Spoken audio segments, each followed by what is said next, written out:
have in the room. Take out one piece of paper and you're going to draw a line straight down it, and then you're going to draw a line, and it should look like an axis, like this.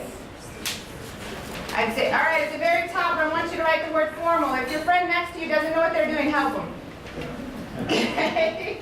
All right, write the word formal at the very top. At the bottom, in the center, write the word informal.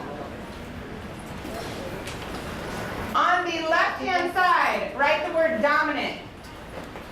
On the right-hand side, write the word flow with, like I go with the flow. If you, how many has all four filled out? Raise your hands. You're good? All right, if you find yourself more formal versus informal, circle formal. If you find yourself more informal, so this might show up in your clothes, might show up in your home, the way you cater a party. You might see this in your style, and you might see it in the way that you talk. So if you find yourself more formal, circle formal. If you find yourself more informal, circle informal. Do that now, please. Question. Yes.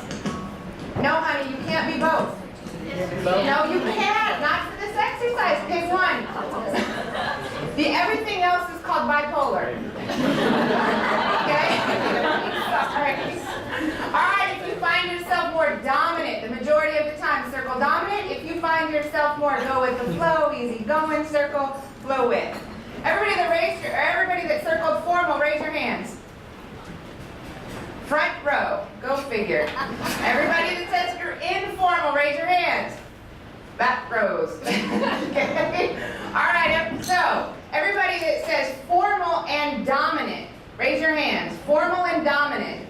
Okay, in that square between formal and dominant, I want you to write down the word controller. That's why you didn't want to circle one. You didn't. She wanted to argue it. She wants to be right. She does.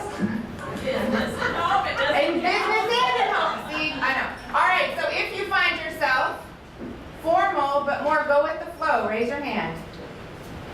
Formal but go with the flow. Let me see your things. All right, formal but go with the flow. Write down the word compliant or analyst. If you are a financial planner and you circled that one, raise your hand. If you're in financial services, banking, anyone? Interesting. So the salespeople came? All right, on the next one, if you find yourself more dominant and informal, raise your hands. All right, you guys write down promoters and influencers. Stay over here. You see me? All right, promoters and influencers. If you find yourself informal and flow with, raise your hand. Those are our supporters. Why is it important to know this? Does anybody work for a dominant person? Raise your hand. I'm sorry. No, I'm just playing. Are they sitting next to you? Are you married to them? Oh, you're done. I'm just playing. All right, so why is this important? Why is it important to know who's on the other side of the table? Communicate properly. So you can communicate properly. Absolutely. If I'm a dominant person and I walk by my supporter who might be my assistant, and I just fly by them because I'm going straight to work, they think something's wrong. They're like, why are they mad at me? What happened? Oh. Their whole day is ruined. Okay, same thing. If you're a supporter and you just want to be loved. You just want to be loved. Have you seen a dominant person walk through an airport? You know what they walk like? How do they walk? Right, very fast. You seen an analyst walk through an airport? Want to guess what they do? Looking around. Searching.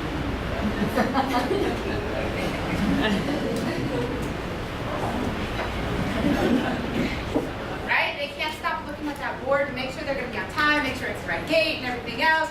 You seen a promoter or influencer walk through the airport or get on a plane? Think they're first or last or in the middle? In the middle? What do you think? Last. They're like, you know what, I'm here. Plane can go. You can go. You can go. Right? Typically last.